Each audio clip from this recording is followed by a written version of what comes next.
Hi, welcome to Adventures in Bonsai.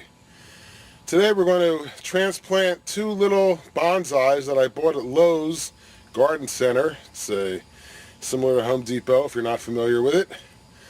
And they had these little bonsais on sale for $9.99 each. But the pots are kind of worth maybe $4 or $5 and the plants aren't bad. So there were a couple of nice little plants, and I decided to get one for myself and one I'm making for a friend. So let's go take a look at them. Well, here they are, and they're nice little pots. And they each have a little sign on them, a peace sign. I don't know if I'll keep that or not. These are Chinese elms. They have these little leaves, and they usually have curvy trunks is how they make them. They make them in China, and they send them over here. They're pretty cheap, basically, but they can become very nice bonsais. Now, what's interesting is if we take the peace sign out, this stuff here is not real moss. It's fake moss. It's like stuff you put in on when you're building a train set and you want to make it look like a real city. This is fake stuff, and it's all coming out of here. Okay, so let's do one and see what happens. We'll take these tags off. Okay, and get first. Cut the tag off. I got dead leaves on it. They're coming off.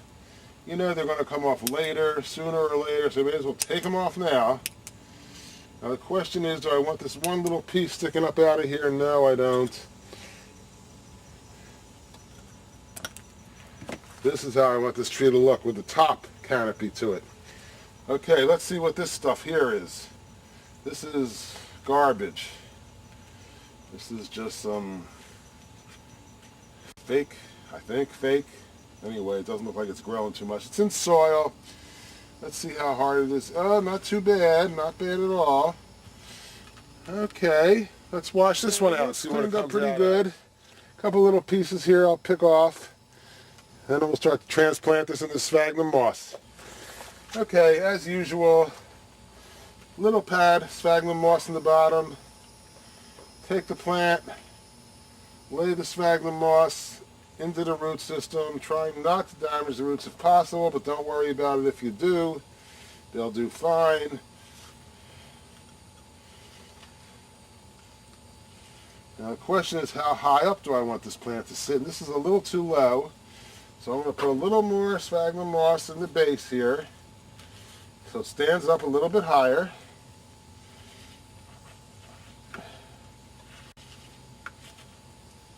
And now I'm just going to put some moss in here.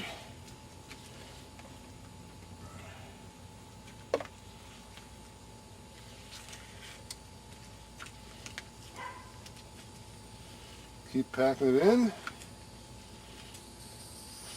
Make sure it's good and tight.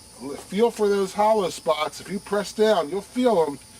You'll know they're there. And those are the spots that'll cause you trouble if you don't take care of them now.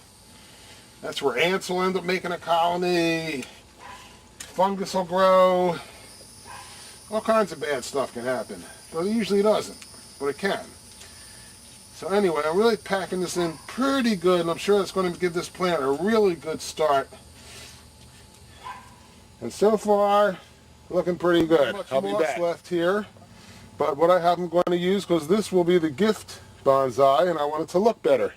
Okay, I've washed the surface moss down. Now let's see how it fits in here. And what you do is, you put the piece in and you edit it as you're doing it. Just keep adding the little pieces to it.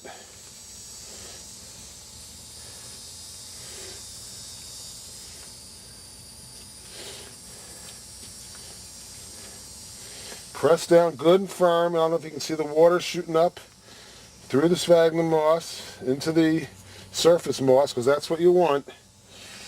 Okay, let me get some more moss. Okay, so I got another piece cleaned out. I want to clean up these edges here and make them filled up with the moss, because that's going to make it look better. And if you're giving a gift, it's nice to try to make it a little bit special. I'm just looking for empty spots here that don't have moss on them. Here's a couple.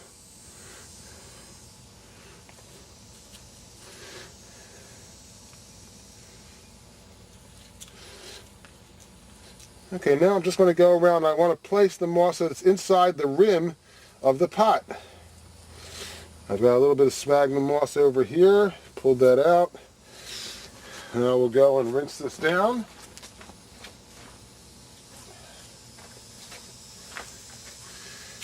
A nice light spray. Clean up the pot. By watering this, it drives some of the sand and stuff down. Eventually that will disappear. Now let's go take a look and see if we have to trim this thing at all. Chinese elms do very well if you want to make cuttings from them. Just cut off a piece, stick it in sphagnum moss, reduce some of the leaf size, and they grow real nice. I'm clipping off a couple of these loose ends here, some growth. Basically, I'm not going to take too much off of this, but it looks good already, and I'll let the person who's going to receive this see if they can figure out how they want it to look and what they want it to do. Oh, we got some new growth over here. New growth right over here, I see. This little leaf here. There we go. Here's another bad leaf. Here's another leaf that's going to drop off soon. A yellowish leaf. Get rid of them. And there you go. A nice little bonsai gift. Okay, that's one. I'm going to do the same thing with this one, which is one I'm going to keep for myself. So, I'll be back. Okay, so here we go. We have two plants here. This one here on the right is the gift plant. The one on the left is mine. I left this little piece growing here just to see what happens with it, and if I want to, I can always cut it off later. But there you go. Nice, quick, easy gift bonsai. A lot of fun to do, quick, and we'll see how they do. Have fun with your bonsai.